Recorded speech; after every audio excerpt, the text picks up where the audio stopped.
बाप का इकलौता बेटा होता है, लेकिन फिर किसी कारण से रोहन की मौत हो जाती है। बेटा महक, तेरे आगे इतनी बड़ी जिंदगी है, फिर बच्चों की भी जिम्मेदारी। तू कोई काम कर ले। मैं तो कहती हूँ रोहन के ऑफिस में ही बात कर ले, शायद तेरे लिए कोई काम निकल आए। हाँ माँ जी, मैं भी यही सोच रही थी, लेकिन कैसे बात करूँ, किससे बात करूँ, कुछ समझ में नहीं आ रहा। अब वो क्या नाम था रोहन का जो दोस्त हुआ करता था, पहले तो बड़ा आता था हमारे घर। राकेश की बात कर रहे हैं? पर वो तो रोहन के बाद से कभी आया ही नहीं, पता नहीं कहाँ है वो। आया था, एक नहीं कई बार आया था, लेकिन मैंने बाहर से ही भेज दिया। घर के अंदर झांकता रहता था, मुझे ठीक नहीं लगा। अरे आपको तो पता नहीं क्या ठीक लगता है और क्या नहीं। उसका नंबर है मेरे पास, मैं आज ही फोन करती हूँ।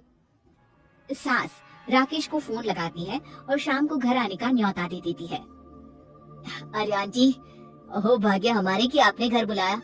मैं तो कई बार आया, लास्ट टाइम तो अंकल से मुलाकात भी हो गई थी। हाँ, वो हम लोगों को निकलना था ना कहीं उस वक्त। अरे छोड़ो ना बेटा, बोलो क्या लोगे? आपकी बहू। क्या बकवास कर रहे हो राकेश? अरे मेरा मतलब ये है कि आपकी बहू कहाँ है? भाभी जी के हाथ की चाय की बस एक प्याली मिल जाती तो।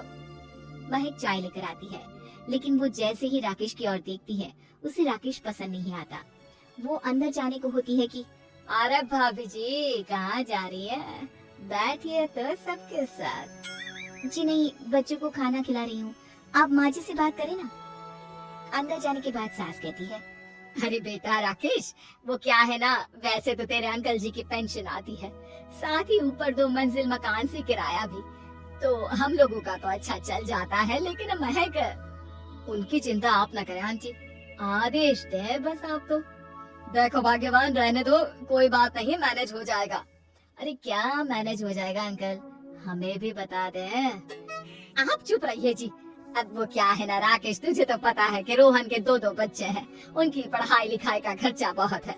हम ये चाह रहे थे कि रोहन के ऑफिस में महक को भी अगर कोई काम मिल जाता तो। क्यों नहीं आंटी जी, मैं हूँ ना, मैं बात कर लेता हूँ। वैसे तो आप हाँ ही समझिए, महक भाभी को बोल देना कि कल तैयार रहे मेरे साथ ऑफिस चलने के लिए, मैं मालिकों से मिलवा दूंगा उन्हें। महक अंदर से सब सुन रही थी। अच्छा आंटी जी, तो चलता हूँ, कल आ जाऊंगा। अच्छा भाभी जी, तैयार रहिएगा कल। राकेश तो चला जाता है, लेकिन ससुर सास पर बरस पड़ते हैं। मुझे ये आदमी एक पैसे का पसंद नहीं है, तुम इसे बोल दो कि हमें कहीं नहीं करवानी बहू से कोई नौकरी। अरे क्यों नहीं करवानी, सारा पैसा मैं इसके बच्चे और इसी पर उड़ा दूंगी, तो मेरी बेटी को क्या दूंगी? जरूरत क्या है तुम्हारी बेटी को तुम्हारे पैसे की? अरे वो तो पहले ही बड़े पैसे वाले घर की बहू है। अपनी बहू की सोचो जो अब तुम्हारी बेटी जैसी है।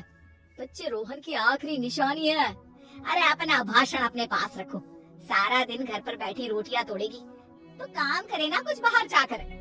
बहू सब सुन रही होती है।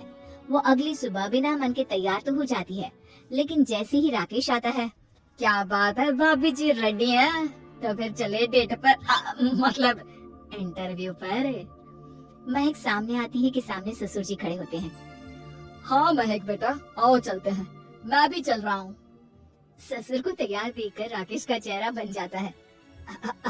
अंकल जी आप परेशान हो जाएंगे, अरे रहने दीजिए ना, धूप भी बहुत है। वैसे भी स्कूटर में तो 2 लोग ही बैठ सकते हैं ना। तो तुम चलो, मैं बहू के साथ अपनी कार से आ जाता हूँ। महक ससुर जी को देखकर खुश हो जाती है, उसे शांति हो जाती है। वो लोग रोहन के ऑफिस जाते हैं, जहाँ बॉस कहते हैं, नमस्ते अंकल। नमस्ते महक, कैसे हैं आप लोग?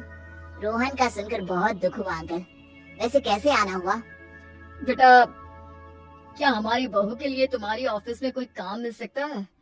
हमने राकेश से इसी सिलसिले में तुमसे बात करने को कहा था, उसी के कहने पर हम दोनों तुमसे मिलने आए हैं।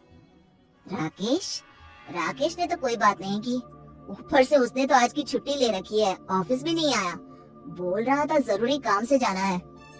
महक और ससुर एक दूसरे को देखने लगते हैं। वैसे महक क्या किया है आपने, आई मीन इंग्लिश कैसी है आपकी? महक बॉस से अपनी पढ़ाई लिखाई और क्वालिफिकेशन के बारे में सब कुछ बताती है। ग्रेट, आपके लिए काम तो है लेकिन ऑफिस में नहीं। सर मेरे बच्चे छोटे हैं, मैं फील्ड में काम नहीं कर सकती हूँ। मतलब वो काम घर से करना है, घर से रहकर बच्चे भी देखें और घर भी देखें, लेकिन हाँ काम जरूर से करें। वो काम डाटा एंट्री का है, तो जब भी वक्त मिले काम करें, और इसके हम आपको अच्छे पैसे भी देंगे।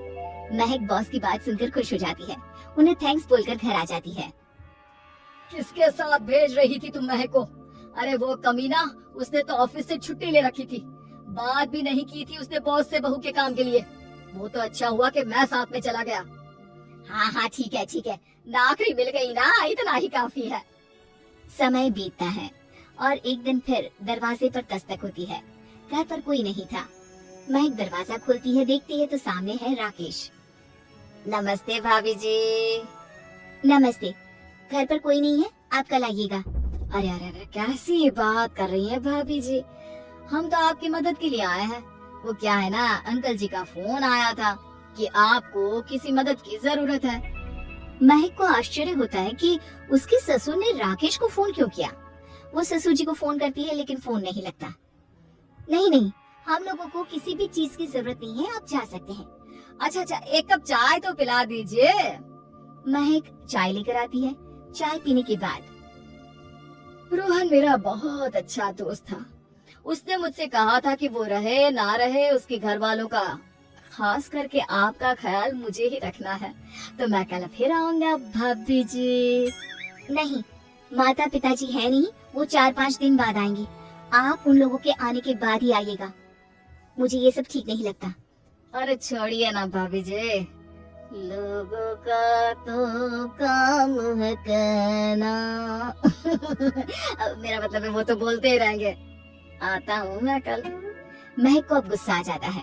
हमेशा शांत और मधुर बोलने वाली महक पहली बार जिंदगी में फैसला लेती है, और फैसला होता है राकेश को सबक सिखाने का। बड़े बेशर्म हैं आप। किसने कहा आपको कि आप आए? अरे भैया, साफ साफ बोला ना कि नहीं जरूरत है किसी की मदद की। मैं अकेले सक्षम हूँ अपना घर संभालने के लिए। आज आखिरी बार बोल रही हूँ, इस घर की तरफ आँख उठाकर भी देखा ना तो देख लेना, वरना वरना पुलिस के हवाले कर दूंगी। निकलो यहाँ से, या धक्के मार कर निकालूं।